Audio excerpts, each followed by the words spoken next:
행정기본법 확인해 봤더니 부관에 관한 일부 조항이 있는데, 부관에 관한 모든 걸 다 규율한 건 아니고 일부 조항 규율한 건데, 그 나중에 행정절차 파트에서 종합정리한다고 그랬죠. 그 지난번에 보니까 그 편집상 또 이게 빠뜨렸더라고요. 그 공증의 처분성 기타 사례가.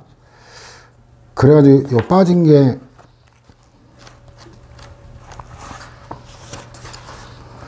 이게 7년 만에 개정을 하다 보니까, 이게 처음에 개정할 때 이게 출판사도 수험 전문 출판사가 아니고 하다 보니까 의사소통이 힘들어가지고 누락되고 막 원고에 있던 게, 거기 이제 온천관리대장까지 해놨는데 그 최신 판례 정도 기억하면 될 거예요. 그 12번 있죠. 나머지들은 뭐 지금까지 출제가 안 된 거라 별로 부정된 거보다는 이제 인정되는 게 출제가 많이 되기 때문에, 그 12번 정도 그 최신 판례잖아요. 상표권자인 법인에 대한 청산 종결 등기가 되었다는 이유로 상표권 말소 등록한 거, 이런 것들은 논리적으로 접근하기가 좀 어렵다 그랬죠. 그래서 이 부정한 거는 최신 판례 위주로 그렇게 정리를 하면 될 것 같아요. 이번 시간에는 이제 행정행위 성립 요건, 그 다음에 이제 효력 발생 요건. 성립 요건하고 효력 발생 요건이 다르거든요. 일단 그 분류를 좀 알아야 될 거고, 그 개념하고 차이를. 그 다음에 이 효력 부분도 나갈 건데, 오늘 그 정도 나갈 거예요. 내일부터 이제 하자론으로 들어가면 이제 행정이 마지막 쟁점으로 접어드는데, 효력과 하자는 동전의 양면이거든요. 그 무효라고 하는 거는 처음부터 효력이 없는 거고, 취소라고 하는 건 일단 효력이 있는데 나중에 취소를 하면 소급적으로 무효가 되는 거고, 철회는 일단 유효하게, 완전히 유효하게 성립한 행정행위의 효력을 후발적 사유로 장래에 향해서 소멸시키는 거예요. 취소는 처음부터, 행정이 발급 당시부터 효력을 부인하는 소급효가 있고, 철회하고 실효는 장래효거든요. 그러니까 효력과 하자가 맞물려요. 그 하자 개념 알면은 결국 그게 효력과 연결이 되거든요.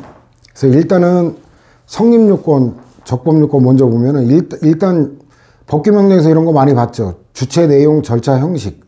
네 가지 틀이 있다는 거. 이게 내부적 성립요건이고, 그 다음에 외부에 표시하면 이제 외부적 성립요건이죠. 이러면 이제 성립한다, 존재한다, 이렇게 말할 수가 있는 거죠. 이 요건을 갖추지 못한 거는 무효가 아니라 하자론에 가보면 아예 부존재라고 하거든요. 부존재.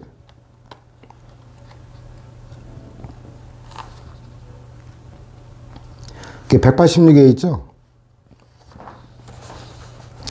186에 맨 밑에가 이제 166하고 연결되는 건데, 행정행위 부존재. 이거는 행정행위가 법이 정하는 행정이 중요한 요소를 완전히 결여함으로써 외관상으로도 행정행위라고 할 만한 행위가 존재하지 않는 거고, 외부적 표시가 없으니까 외관상 행정행위라고 볼 만한 게 없는 거죠. 표시가 안 됐기 때문에.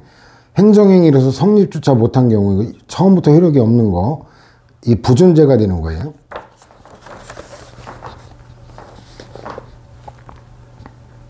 그래서 분류 보면은 내부적 성립요건, 외부적 성립요건 있고, 그 다음에 이제 효력 발생 요건은 또 달라요.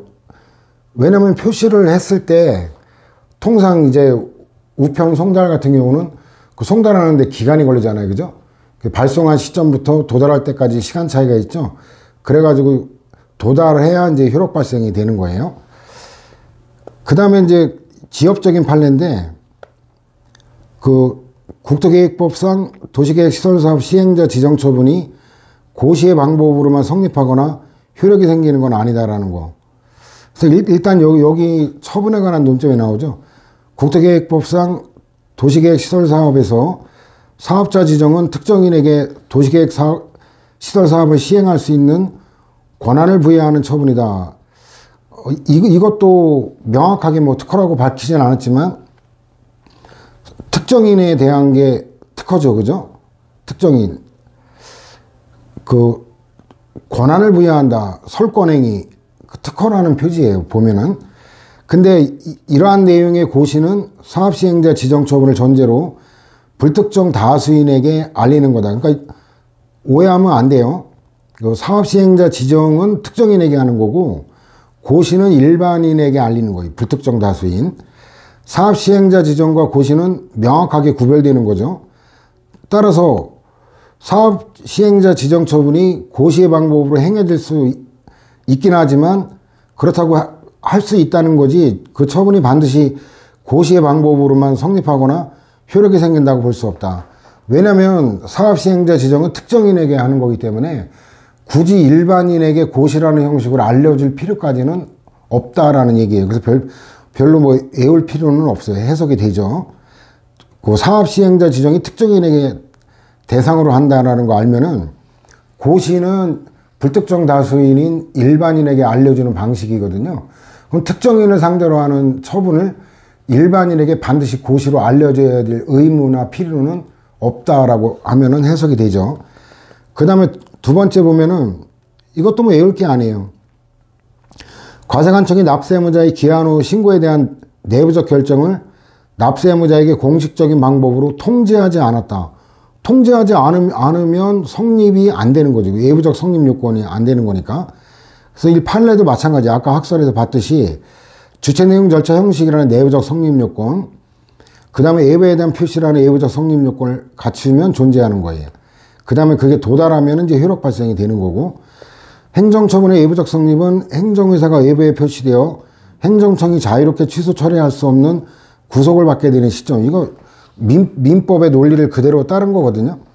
상대방이 쟁송을 제기하여 다툴 수 있는 기간의 시점을 정하는 의미를 가지므로 어떠한 처분의 외부적 성립 여부는 행정청에 의해 당해 처분에 관한 행정의사가 법령 등에서 정하는 공식적 방법으로 외부에 표시되었는지를 기준으로 판단해야 된다.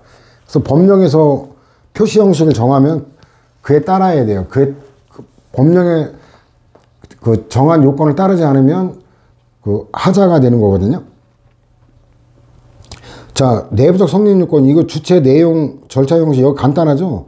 법규명령에서도 인용한 것 같은데 이게 208에 가면은 여기에 따른 관련 사례들이 엄청나게 많아요.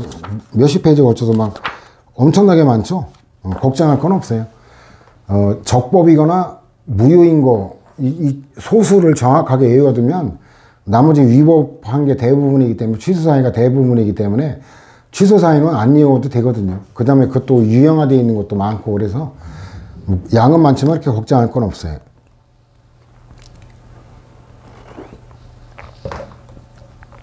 법규명령보다는 조금 더 상세하게 보는데 여기서도 자세하게는 안 다룰 거예요. 왜냐하면 그 하자론에 거기서 상세하게 다루기 때문에 주체는 권한 문제죠.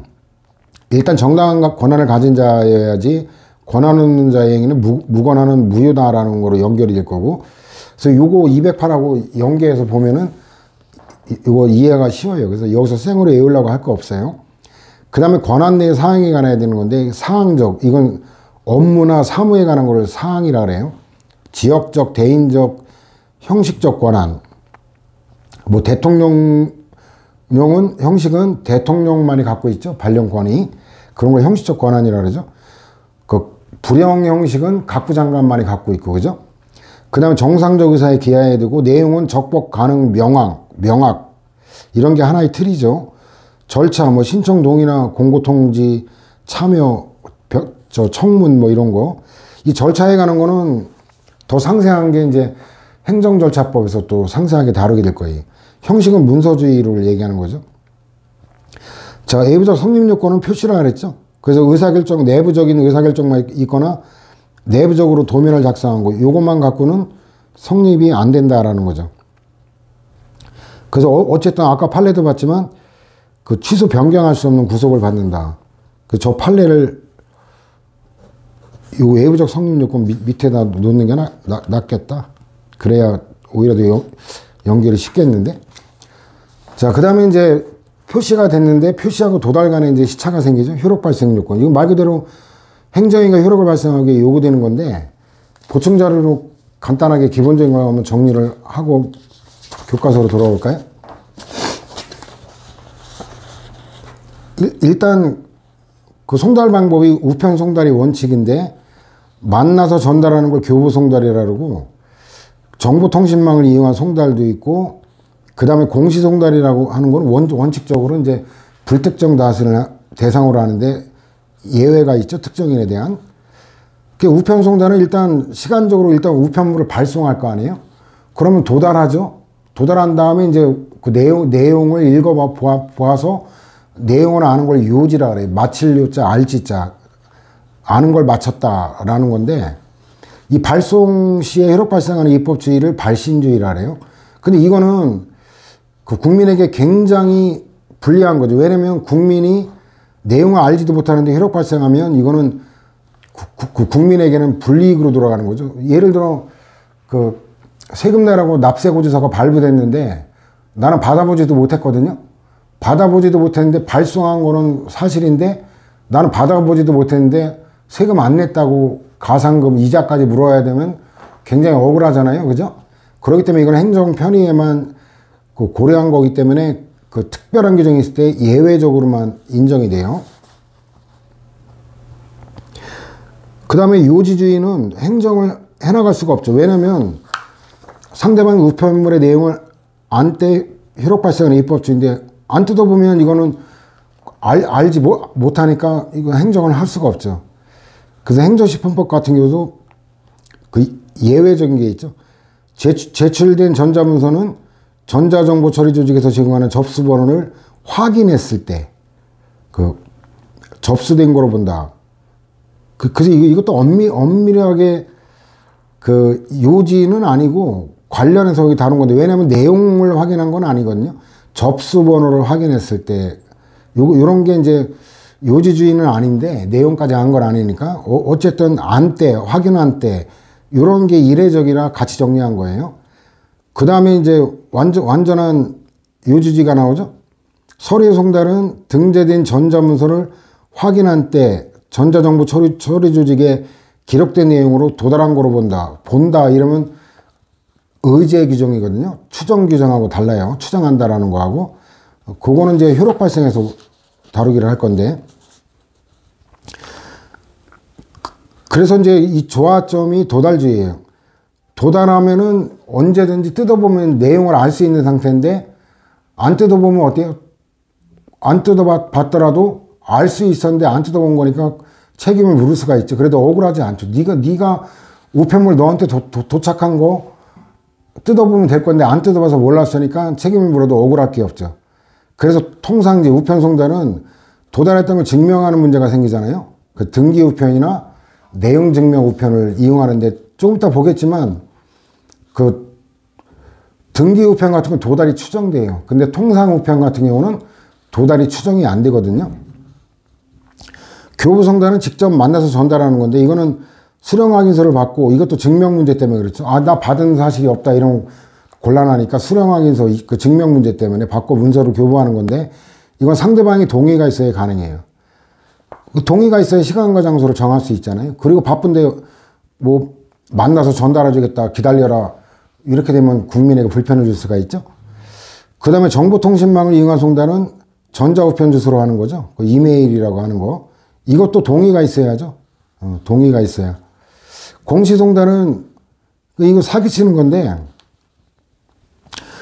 송달받을 자가 알기 쉽도록 관보, 공보, 세상에 할 일 없어서 관보, 공보 들여다보는 사람이 있어요? 공무원도 관보 잘 안 봐요. 귀찮아가지고.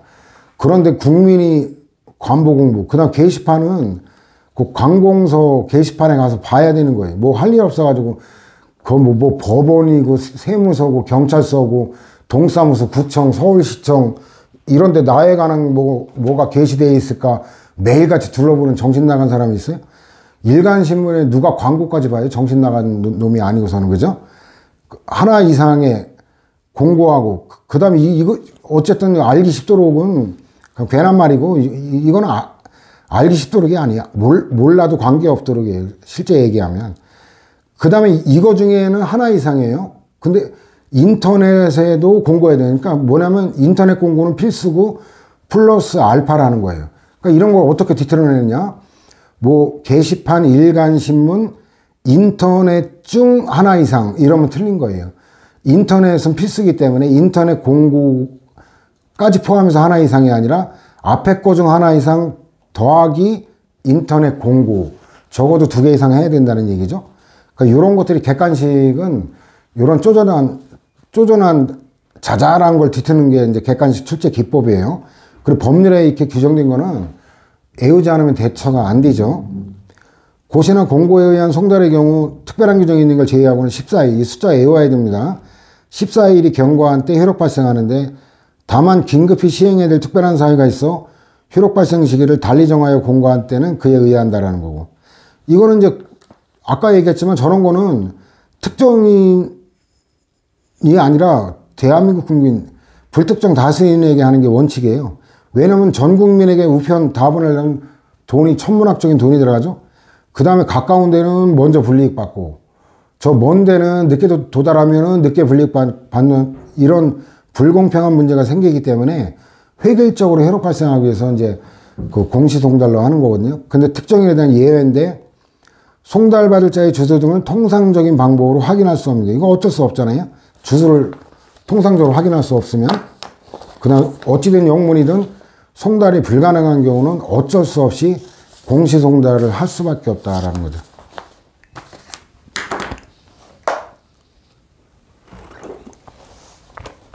효력 발생 요건은 판례가 정형화되어 있고 그렇게 어려운 논점은 아니에요. 자, 그래서 돌아오면은 특정인에 대한 게 도달주의라 그랬죠. 요지주의나 발신주의가 아니라. 그 송달은 다른 법령 등의 특별한 규정이 있는 경우를 제외하고는 송달받을 자에게 도달됨으로써 효력 발생한다. 일단 행정절차법에 이런 규정이 있다라는 것부터 외워야 되고, 상대방이 이제 도달의 의미는 알 수 있는 상태예요. 언제든 이제 도달했으니까 언제든 뜯어보면 알 수 있잖아요. 알 수 있는 거지 현실적으로 아는 것까지는 요하지 않는다는 거죠. 그 다음에 또 적법한 송달이 있어야지. 이 적법한 송달과 관련된 거는 통상 공시송달에 관한 판례가 많아요. 공시송달 사유가 못 되는데 공시송달하는 경우는 이제 효력 발생 안 한다는 거. 그 도달주의 판례도 마찬가지죠. 도달이란 상대방이 그 내용을 현실적으로 양지, 요지나 양지나 같은 말이에요. 알 필요까지는 없고 상대방이 양지할 수 있는 상태, 알 수 있는 상태에 놓여짐으로써 서가 아니라 써 해야죠. 써. 이 기국격 조사를 써야죠. 자격격 조사가 아니라. 이 대법관들도 이 기국격 조사하고 자격격 조사 이거 틀리는 경우가 굉장히 많던데, 그 다음에도 이제 표현만 다르지 똑같아요. 상대방에게 고지되어야 효력 발생한다. 고지된다. 요런 표현을 추가적으로 익히면 되는 거예요. 그래가지고 여기는 이제 학사장교인데, 저도 학사 25기로 임관을 하고 군복무 마쳤는데, 학사장교로 임용되어 복무를 마치고 전역하여 예비역에 편입된 사람에게 학력 위주를 이유로, 이 학사장교는 4년제 이상 대학을 나와야 되거든요. 그 3, 4장교는 이제 전문대 이상 나와야 되는 거고. 근데 이제 학력을 위조한 거예요. 이유로 인간 무효 처분을 하는, 그에 따라 현역병 입영 처분하는 사안에서 인간 무효 처분이 당사자에게 고지되지 않아 무효인 이상 그 신분이 예비역에 편입된 장교. 그럼 군복무까지 다 마친 거를 이게 무효라고 현역병 입영해서 다시 갔다 와라. 글쎄, 이런 제도가 합리적인 제도인지, 아니 뭐 장교로서 갔다 온 건 무효라 하더라도 실제 복무한 기간에 인정을 해줘야 될 거 아니에요. 그러면 현역병 복무기간보다 장교 복무기간이 더 기니까 학사장교는 36개월 이상이거든요.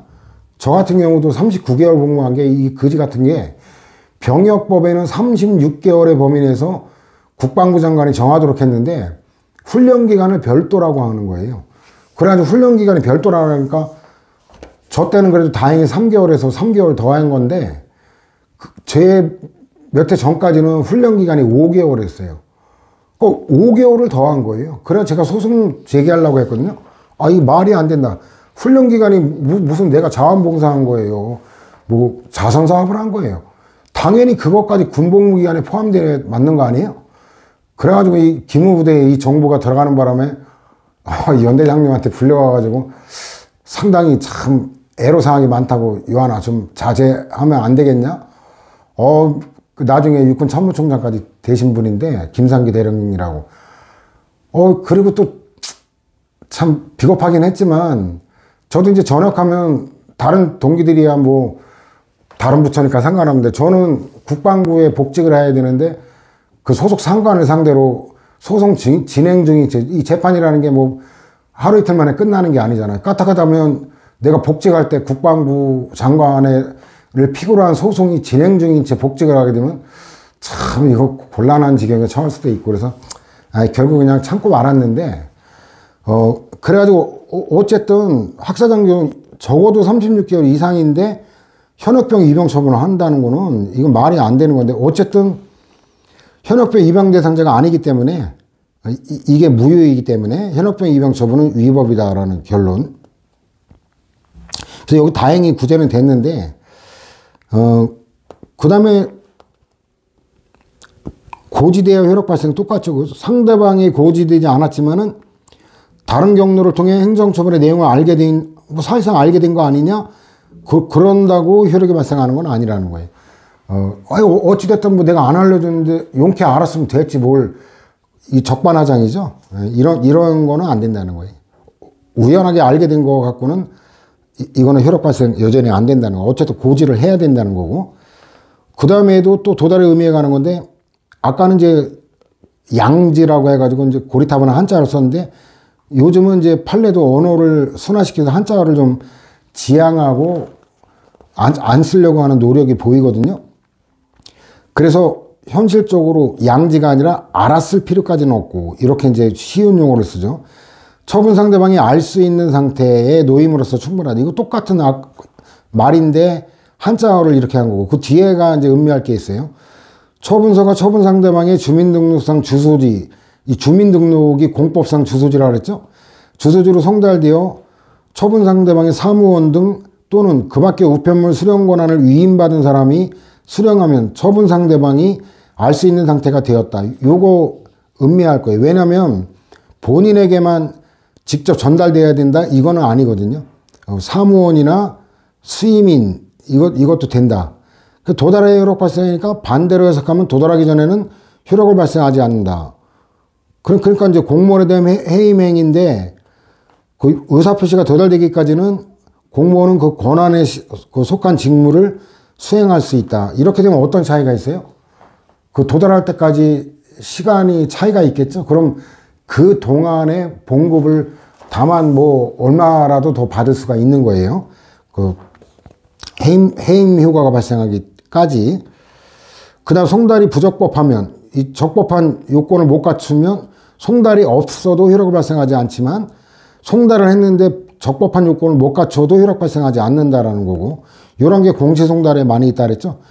효력 발생 요건인 적법한 통지가 없거나 또 부적법하다는 걸 법정 방법에 의하지 아니하고 한 통지가 이제 아까 6번에 부적법한 게 바로 요런 경우에 똑같은 표현이에요. 효력이 없다라는 거고.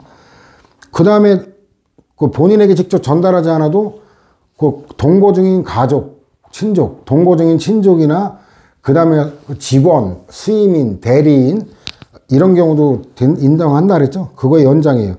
원고의 처가 원고의 주소지에 거주하면서 인사발령 통지서를 영수한 이상 비록 당시 원고가 구치소에 수감 중이었고 피고 역시 그와 같은 사실을 알고 있었는데다가 더 나아가 원고의 처는 영수한 통지서를 원고에게 전달하지 아니한 채 폐기해버렸다 하더라도 원고로서는 그의 처가 위 통지서를 수령할 때 그 내용을 양지할 수 있는 상태에 있었다고 할 거다. 그래 얘는 뭐 뇌물을 받아먹은지 그 사실관계는 제가 확인을 안 해봤는데 파면도 되고 형사처벌도 된 거예요. 근데 가족에게 전달됐으니까 얼마든지 알 수 있는 상태잖아요. 근데 현실적으로 몰랐던 거지만 알 수 있는 상태 된 거죠. 남도 아니고 가족이니까. 처의 입장에서는 교도소 면회 가가지고 어떻게 그 말을 하겠어요. 당신 파면됐다고. 차마 그걸 알려줄 수가 없었겠죠. 그래도 파면 처분 이유가 발생한다라는 거고. 그 다음에 요거는 아까 그 주민등록 그거하고 비교할 게 아까는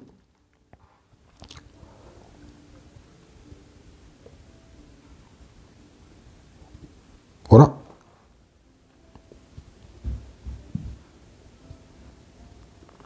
그 4번 판례,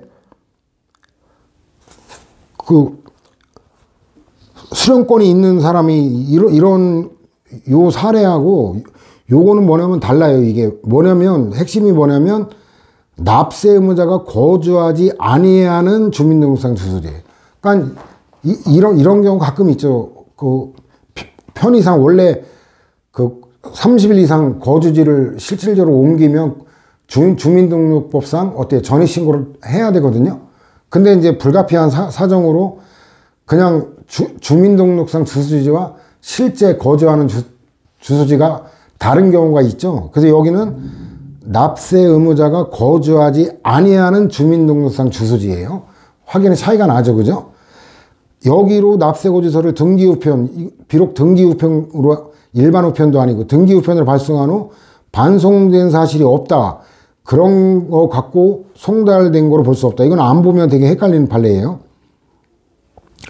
자, 일단은 등기로 한 경우는 특별한 사정이 없으면 배달되었다고 추정된다는 건 좀 이따 볼 거예요. 그러나 통상적인 경우와 달리 수취인이나 가족이라도 거기 있었다면 얘기는 달라져요. 수취인이나 가족이 주민등록지에 실제로 거주하고 있지 아니하면서 전입신고만을 해둔 경우에는 그 사실만으로서 주민등록지 거주자에게 송달 수령의 권한을 위임했다고 보기는 어려울 뿐더러, 아까는 그 사무원, 수임인 이런 위임관계라도 있었는데 여기는 가족도 거주하지 않고 그 다음 위임관계도 인정이 안 되는 그런 사안이에요. 수취인이 주민등록지에 실제로 거주하지 아니하는 경우에도 우편물이 수취인에게 도달했다고 추정할 수는 없고, 이 추정이 좀 이따 바로 보게 되는데 171에 보면은 그 밑에 두 번째 판례 보면 등기우편의 경우 도달이 추정돼요. 통상적인 경우 납세고지서가 등기우편으로 납세 의무자의 주소로 발송되었다면 보통의 경우는 어때요? 송달된 거로 추정된다라는 거, 그죠? 근데 통상적인 거는 추정되지만 요와 같은 경우는 추정이 안 된다라는 거고. 그 다음에 10번 판례 보면은 아까도 잠깐 나왔던 거 부연 설명하는 거죠. 그 다른 사람에게 우편물 기타 서류의 수령 권한을 명시적 또는 묵시적으로 위임한 경우, 요 위임한 경우 수임인이나 대리도 마찬가지예요.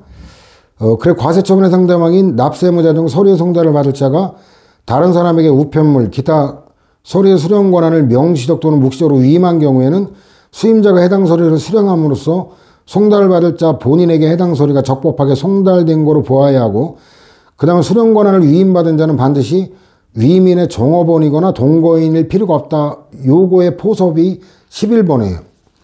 아파트 경비원은 그 종업원도 아니고, 그죠? 동거인도 아니죠. 그런데도 납세고지서 송달 적법하다고 보는데 관행 때문에 그런 거예요. 관행. 관례적으로 아파트 경비원이 이를 수령하여 거주자에게 전달해왔고, 대부분의 아파트가 다 그렇죠. 그죠? 그 수취인이 지금 없다 이러면 경비실에 그 택배 같은 거 등기우편이라고 경비실에 맡기고 경비 아저씨가 이제 그 수령 사인하고 그 다음에 이제 그 거주자가 입주자가 돌아오면은 전달해 주잖아요. 이런 식으로. 그게 모든 아파트의 관행이죠. 뭐 여기 이 아파트만이 아니라 또 주민들도 평소에 이런 특수우편물 배달 방법에 관해 아무런 이의도 제기한 바 없었다면 아파트 경비원에게 묵시적으로 위임한 거라고 봄이 상당하므로 아파트 경비원이 우편 집배원으로부터 납세고지서를 수령한 날이 바로 통지를 받은 날에 해당한다. 근데 이 도달만 인정하는 거지 이거는 인정 안 해요. 아파트 경비원이 가중금부가처분의 납부고지서를 수령한 날이 납부 의무자가 부가처분이 있음을 안 날은 아니다. 이 안 날 이러면 이거는 이제 심판소송 제기 기간하고 관계되거든요. 알았다면 90일이에요. 몰랐을 때 심판은 180일이고 소송은 1년이고. 자, 227에 보면 이게 행정심판 청구기간하고 관계인데 3권의 227에 보면 거기 두 번째 아파트 경비원이 관련 판례 두 번째예요. 아파트 경비원이 가중금부가처분의 납부고지서를 수령한 날은 납부 의무자가 부가처분이 있으면 안 날은 아니다. 그러나 이제 송달 자체는 적법이라는 게 2-169로 연결이 되죠. 그 밀접한 관계가 아파트 경비원과 그 입주자 관계는 가족 관계, 그 다음에 직장 관계 이거하고는 밀접한 정도가 좀 떨어지잖아요. 그 다음에 또 묵시적 위임을 인정한 경우인데, 동거인이라고 하면 송달을 받을 자와 동일 세대에 속하여 생활을 같이 하는 자를 의미한다. 그래서 송달을 받을 사람과 같은 집에 거주하더라도 세대를 달리하는 사람은 동거인이라고 할 수 없다라는 게 일반적인 사실관계 보면, 그 엄마가 딸을 유학 보낸 사건이 주민등록지에서 방 한 칸을 임차하여 거주하는 소외인, 이게 엄마인데 실제 원고는 주민등록지에 거주하지 않고 그 고등학교와 중학교에 다니는 두 딸들만이 소외인이 거주하는 방에 방 한 칸 임차해가지고 거주하고 있는데, 이 엄마, 원고인 엄마는 그 남편하고 아들하고 울산에서 따로 지내고, 이제 요 딸들만 이제 유학 보내가지고, 그래가지고 이제 이렇게 임대차 계약을 한 거예요. 그 다음 소외인이 평소 원고에게 온 우편물을 대신 수령해 온 사실이 인정된다면 원고가 이 사건 납세고지서의 수령 권한을 소외인에게 묵시적으로 위임한 거라고 보니 상당하다. 그래서 요건 뭐 다 해석이 되니까 사실관계 나오면 외우지 않아도 되죠. 그 다음에 서운에 관한 거는 일신전속적 성격이다. 그죠? 국가 영전 일대의 원칙이 헌법에도 명문으로 규정되어 있잖아요. 평등원칙 관련해가지고. 그죠? 영전은 상속되는 게 아니지. 세습되거나 상속되는 게 아니고 일신전속적이에요. 그래서 상대방은 유족, 가족이 될 수가 없다는 거예요. 그래서 서운 대상자의 특별한 공적에 의해 수여되는 고도의 일신전속적 성격이다. 그래서 밑으로 하나, 둘, 셋, 넷, 다섯째 줄 내려가면, 서운은 어디까지나 서운 대상자 본인의 공적과 영예를 기리기 위한 것이므로 비록 유족이라 하더라도 제3자는 서운 수여 처분의 상대방이 될 수 없고, 그 다음 망인을 대신하여 단지 사실행위로서 훈장 등을 교부받거나 보관할 수 있는 지위에 있을 뿐이다 하는 거죠. 이제 돌아가신 다음에 그 훈장이 추서라 그러죠. 생전에 받은 게 아니라 죽은 다음에 뒤늦게 하는 걸 추서라 그러죠. 뒷조출 추자 해가지고. 서운의 일신전속적 성격은 서운 취소의 경우에도 마찬가지다. 망인에게 수여된 서운의 취소에서도 유족은 처분의 상대방이 되는 게 아니다. 이와 같이 망인에 대한 서운 취소는 유족에 대한 것이 아니므로 유족에 대한 통지에 의해서 성립하여 효력이 발생한다고 볼 수 없고, 그 결정이 처분권자의 의사에 따라 상당한 방법으로 대외적으로 표시됨으로써 행정행위로서 성립하여 효력이 발생한다. 이게 조선일보 그 전 사장 방우영 씨인가? 거기가 이제 친일 반민족 행위자로 공식적으로 국가에서 지정돼 가지고 서운이 취소된 그 사건이에요. 그래서 뭐 민족지라고 얼어 죽을, 동아일보하고 뭐 조선일보가 민족지라고 얼어 죽을 소리를 하는데 다 어때요? 김성수도 그렇고 친일 반민족 행위자로 국가에서 공식적으로 인정을 받은 작자들이에요. 친일 잔재가 청산이 안 되니까 그 친일 신문이 민족지로 둔갑해가지고 지금까지도 행세를 하고 있는데 참 부끄러운 일이죠. 그 다음에 우편물이 등기 취급의 방법으로 발송된 경우 추정할 수 있다 그랬죠. 이건 뭐 좀 이따 아까 좀 미리 봤네. 그 최신 판례지만 이거는 뭐 기존 판례 제약이니라 특별한 의미는 없어요. 그 다음에 이제 아주 의미 있는 최신 판례들이 쏟아져 나왔죠. 상대방이 부당하게 등기 취급 우편물의 수치를 거부함으로써 우편물의 내용을 알 수 있는 객관적 상태의 형성을 방해한 경우 그러한 상태가 형성되지 않았다는 사정만으로 발송인의 의사표시 효력을 부정할 수 없다는 거예요. 그 수치를 거부해가지고 계속 돌려보낸 거예요. 반송시킨 거예요. 그러니까 이거 어떤 사건이었냐면 그 공익사업 시행과 관련해가지고 재개발 사업 하는데 그 주민들이 법무법인을 그 대리인으로 선임해가지고 변호사 선임하는데 대리인으로 선임해가지고 내용 증명 우편을 보낸 거예요. 그래가지고 빨리 협의를 신청한 거예요. 협의를 그래야 빨리 이제 보상금이 확정돼야 되니까. 그런데 재개발 조합에서 계속 수령을 거부하고 계속 반송시킨 거예요. 자, 그와 같은 경우에 효력 발생 시기는 수치 거부시라는 거예요. 비록 수치가 안 되고 되돌아왔지만 수치 거부할 때 도달된 거로 보겠다는 얘기죠. 그 부당한 수치 거부가 없었다라면 그 상대방의 우편물의 내용을 알 수 있는 객관적 상태에 놓일 수 있었던 때, 즉 수치 거부 시에 의사표시 효력이 생긴 거로 보아야 된다. 이거는 이렇게 할 수밖에 없는 게, 법무법인 명의로 또 내용 증명 우편이라는 걸 표시해가지고 4번인가 보냈어요. 그러면 자기한테 내용 증명 우편은 뭔가 법률 문제와 관계되는 중요한 우편물이라는 걸 암시하는 건데, 그걸 알면서도 되돌려 보냈던 건 고의적으로 되돌려 보냈다고 밖에 볼 수가 없죠. 그 다음에 우편물의 수치 거부가 신의성실 원칙에 반하는지 판단하는 방법인데, 이런 판례들은 굉장히 의미 있는 판례예요. 왜냐하면 종전에 이와 같은 판시가 없었던 최초 판례이기 때문에, 이런 최초 판례가 굉장히 효시 판례라고 하는 거죠. 이게 굉장히 중요한 판례들이 전원합의체가 아니라도. 여기서 우편물의 수치 거부가 신의성실의 원칙에 반하는지는 발송인과 상대방과의 관계, 역시 이거 외울 거 없죠. 이런 거 여러 가지 나열하는 거는 이 법관에게는 굉장히 중요해요. 이 요건 하나하나의 사실관계를 다 대입해가지고 포석 과정을 거쳐야 되기 때문에 법관에게, 판사에게는 굉장히 중요한 건데, 수험생에게는 이런 걸 뒤틀지는 않아요. 그래서 종합적으로 판단한다, 뭐 이런 정도지. 그 다음에 우편물의 수치를 거부한 거에 정당한 사유가 있는지에 관한 증명책임의 소재는 수치 거부를 하는 상대방이다.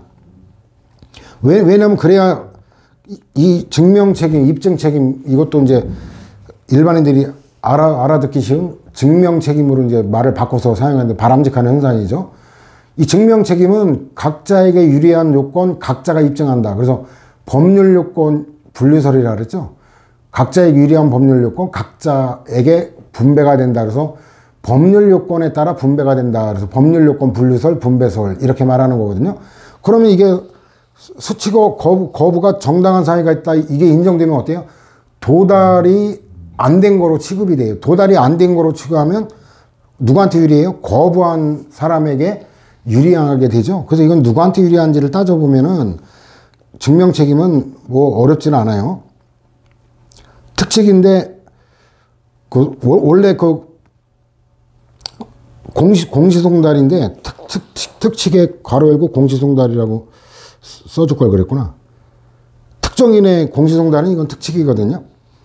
송달받을 자의 주소 등을 통상적인 방법으로 확인할 수 없는 경우나 송달이 불가능한 경우, 이 14일 숫자까지 외우라 그랬죠. 요거는 보충자료를 봤는데, 이거 보충자료 또 봐야 될 게, 얼마 전에 행정절차법이 또 개정돼가지고, 1월 11일 날. 이래가지고, 이게 7월 달에 시행돼가지고, 7급 수험생들은 10월인가? 11월에 시험 보죠? 10월인가?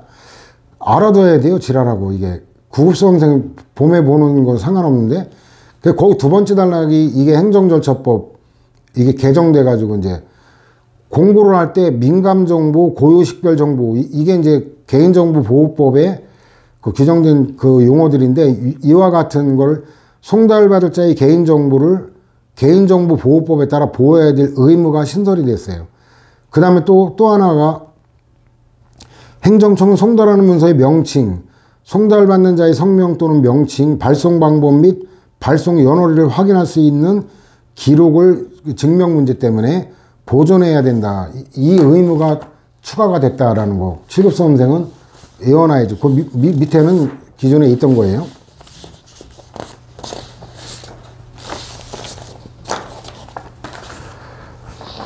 그 다음에 교과서라서 맨 밑에 보면 고시나 공고에 의한 송달의 경우는 14일이라 그랬죠. 14일 이것도 외워야 되고, 예외도 특별한 사유 달리 정하여 공고할 땐 그에 따른다.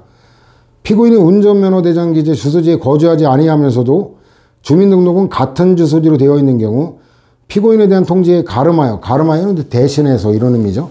행해진 면허관청의 운전면허 정지 처분의 공고가 적법하기 때문에 효력 발생하니까 무면허 운전이 되는 거죠.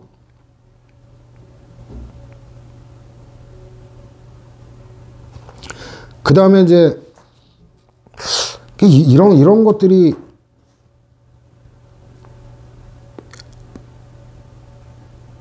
여기는 이제 그 공고가 된 거예요. 그 공고가 이제 고시공고가 공시송달이라 그랬죠.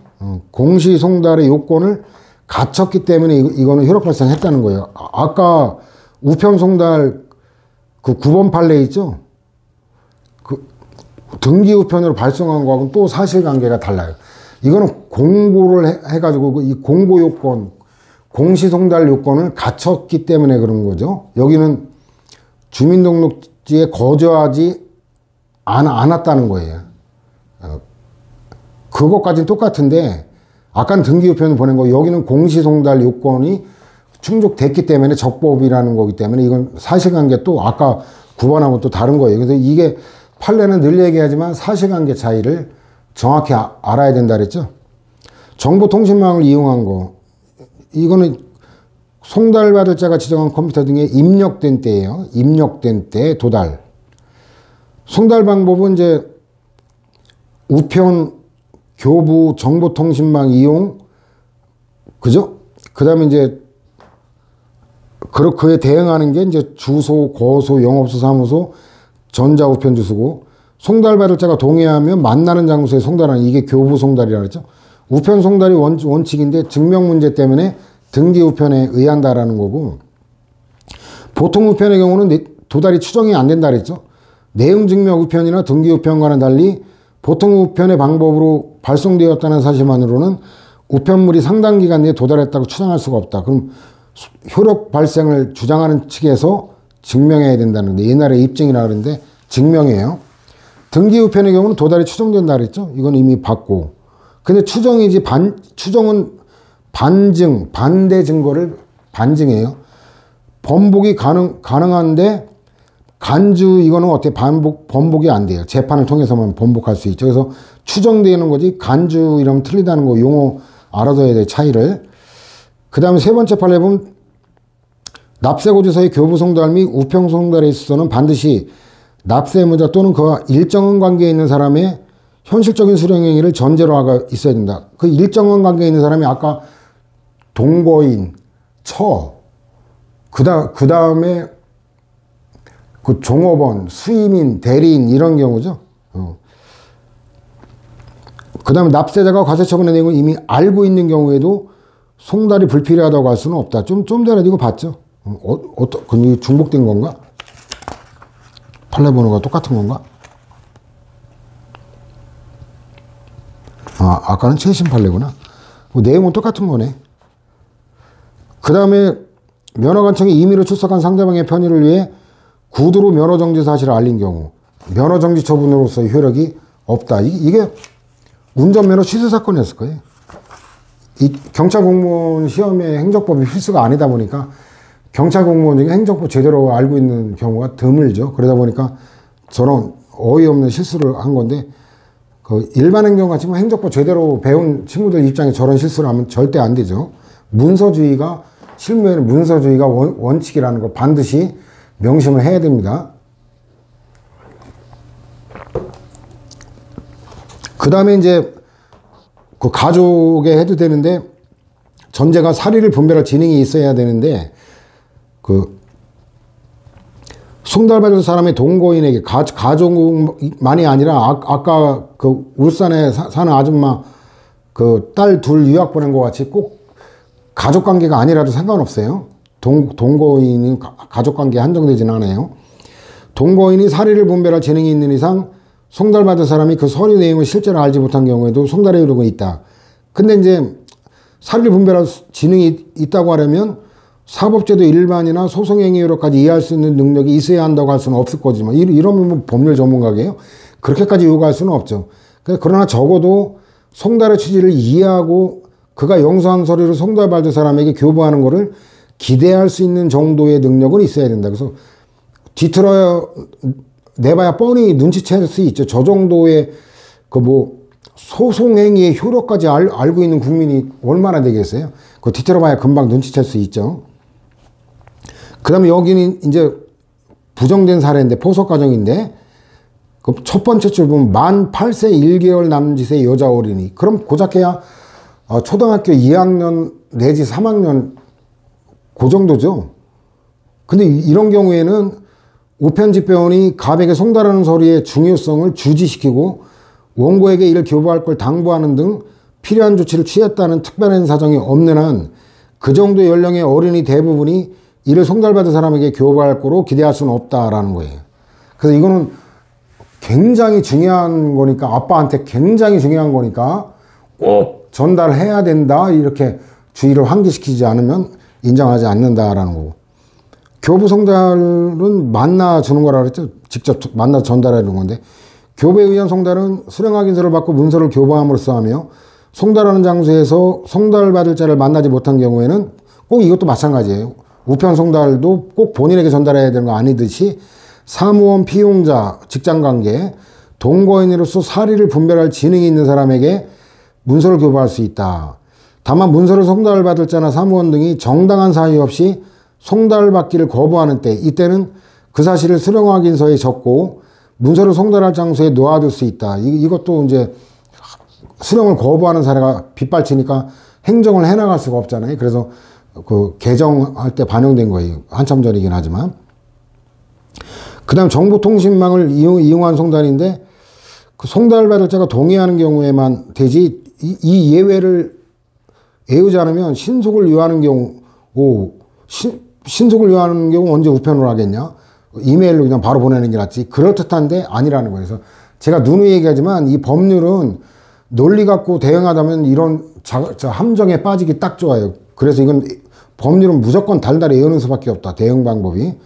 그 다음에 이 경우 송달받을 자는 송달받을 전자우편 주소 등을 지정해야 된다.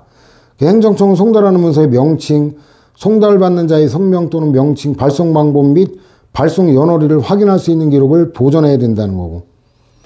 불특정 다선에 대한 경우가 이제 공시송달인데, 그 고시 또는 공고로 하는 거죠. 판례 나오는 거는 공고의 방식을 통해 행정처분하는 경우 관부에 게재된 공고에서 명기한 효력 발생일을 공고의 효력 발생일로 보고, 현실적으로 상대방이 알았는지 여부와 관계없이 그 시점에 상대방이 고지된 거로 본다. 이게 동성애에 관한 판례인데 173페이지 이제 판례가, 청소는 유해 매체물, 이게 이제 그 동성애에 관한 인터넷 웹사이트였어요. 인터넷 웹사이트, 꼭 물건만이 아니라 인터넷 웹사이트도 이것도 청소년 유해 매체물이 되거든요. 꼭 뭐 음란 만화나 뭐 CD나 테이프 이런 것만이 아니라. 그래서 청소년 유해 매체물 결정 및 고시 처분은 청소년 보호위원회가 효력 발생 시기를 명시하여 고시함으로써 그 명시된 시점에 효력이 발생한다. 이거는 뭐 같은 판례에서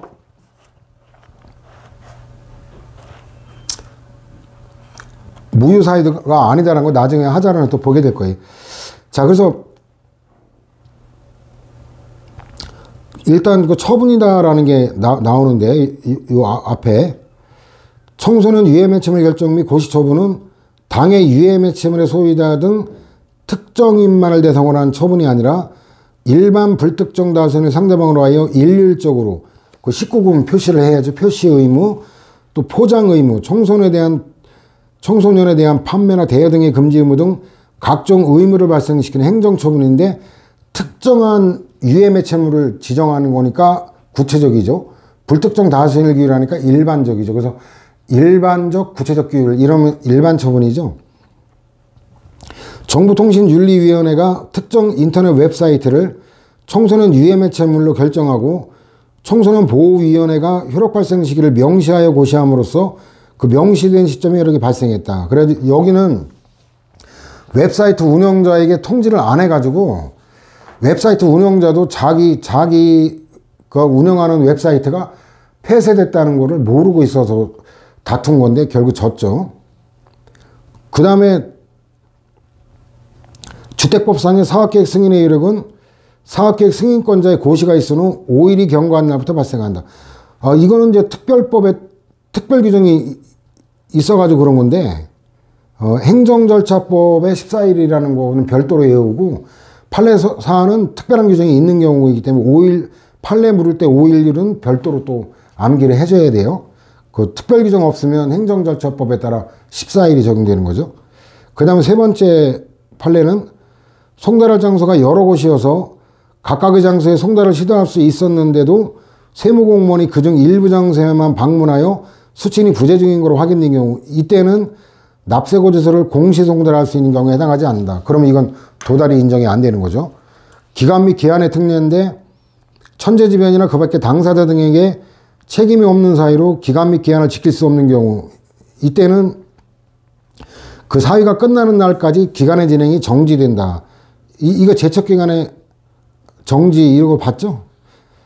그 다음에 외국에 거주하거나 체류하는 자에 대한 기간 및 기한은 행정청이 그 우편이나 통신에 걸리는 일수를 고려하여 그 정해야 되는데 30일 경과 후 효력 발생. 이게 아니에요. 그 30일 경과, 저거는 그 행정심판에 헷갈리는 게 나와서 그런 거거든요, 저게.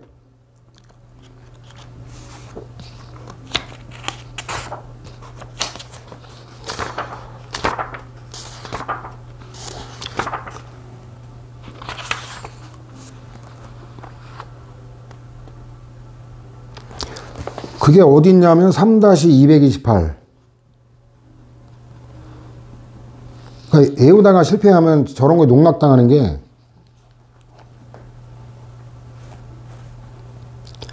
(3-228) 의 맨 밑에 보면 90일의 불가항력 있잖아요. 그 보면은 사유가 소멸한 날부터 14, 이것도 외워야지, 국내에요. 근데 다만 국외에서 행정심판을 청구하는 경우는 기간을 30일로 한다. 이게 2-173하고 차이예요.